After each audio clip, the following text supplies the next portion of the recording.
Hi friends. ಆರೋಗ್ಯವೇ ಭಾಗ್ಯ. ಕೆಲಸ ಇಲ್ಲ, ಸಂಬಳ ಇಲ್ಲ, ಬಾಡಿಗೆ ಕಟ್ಟಿಲ್ಲ, ತರಕಾರಿ ಇಲ್ಲ, ಹಾಲಿಲ್ಲ, ಸ್ಕೂಲ್ ಫೀಸ್ ಕಟ್ಟಿಲ್ಲ, ಮನೆ ಕಟ್ಟಿಲ್ಲ, ಸೈಟ್ ತಗೊಂಡಿಲ್ಲ, ಬಂಗಾರ ಇಲ್ಲ. ಅಬ್ಬಬ್ಬಬ್ಬಾ, ಎಷ್ಟೊಂದು ಸಮಸ್ಯೆಗಳಲ್ವಾ ಫ್ರೆಂಡ್ಸ್. ನಾನೊಂದು ಹೇಳ್ತೀನಿ, ನೆನ್ಪಿಟ್ಕೊಳ್ಳಿ. ನಮ್ಮ ದೇಹದ ಆರೋಗ್ಯ ಎಲ್ಲಿಯವರೆಗೆ ಚೆನ್ನಾಗಿರುತ್ತೋ ಅಲ್ಲಿವರೆಗೂ ನಮಗೆ 1000 ಸಮಸ್ಯೆಗಳಿರುತ್ತೆ. ಯಾವಾಗ ನಮ್ಮ ದೇಹ ಆರೋಗ್ಯ ಕೆಡುತ್ತೋ ಆಗ ನಮ್ಗೆ ಉಳಿಯೋದು ಒಂದೇ ಸಮಸ್ಯೆ. ಏನಪ್ಪ ಅದು ಅಂದರೆ ಆರೋಗ್ಯದ ಸಮಸ್ಯೆ. ಎಲ್ಲ ಸಮಸ್ಯೆಗಳನ್ನು ಎದುರಿಸೋಕ್ಕೆ ನಾವು ಮೊದಲು ಏನು ಮಾಡಬೇಕು? ಮೊದಲು ನಾವು ಚೆನ್ನಾಗಿರಬೇಕು.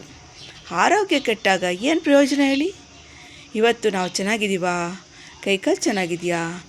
ಕೈಕಾಲು ಚೆನ್ನಾಗಿದ್ದರೆ ಹತ್ತೋಕೆ ಇಳಿಯೋಕೆ ಆಗ್ತಿದೆಯಾ? ಅದನ್ನು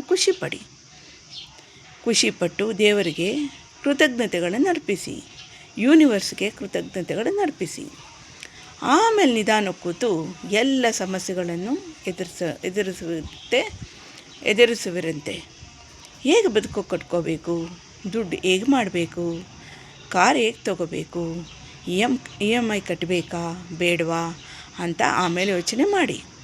ಆದರೆ ಅದೆಲ್ಲಕ್ಕಿಂತ ಬಹಳ ಮುಖ್ಯವಾದದ್ದು ಸರಿಯಾದ ಊಟದ ಕ್ರಮ, ನಿದ್ದೆ, ವ್ಯಾಯಾಮ ಮತ್ತು ಮನಸ್ಸು ದೇಹನ ದೃಢವಾಗಿ ಇಟ್ಕೊಳ್ಳೋದು.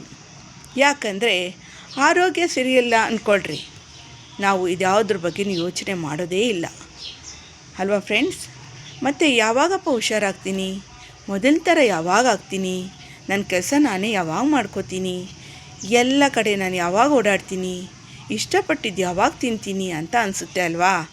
ನಮ್ಮ ಆರೋಗ್ಯವನ್ನು ಜೋಪಾನವಾಗಿ ನೋಡ್ಕೊಳ್ಳಿ. ನಿಮ್ಮ ದೇಹವನ್ನು ಪ್ರೀತಿಸಿ, ರಕ್ಷಿಸಿ ಮತ್ತು ಆರೈಕೆ ಮಾಡಿ. ಇವತ್ತು ನಿಮ್ಮ ನಿಯಂತ್ರಣದಲ್ಲಿರೋ ನಿಮ್ಮ ಆರೋಗ್ಯ ಎಷ್ಟು ಅಮೂಲ್ಯವಾಗಿದೆ ಅಂತ ಬೇಗ ಅರ್ಥ ಮಾಡ್ಕೊಳ್ಳಿ. ಎನ್ನ ಕಾಲೇ ಕಂಬ, ದೇಹವೇ ದೇಗುಲ, ಶಿರವೇ ಹೊನ್ನ ಕಳಶವಯ್ಯ ಅಂತ ಬಸವಣ್ಣವರು ವಚನದಲ್ಲಿ ಹೇಳಿದ್ದಾರೆ. ನಾವು ಅದರಂತೆ ನಡೆಯೋಣ. Thank you.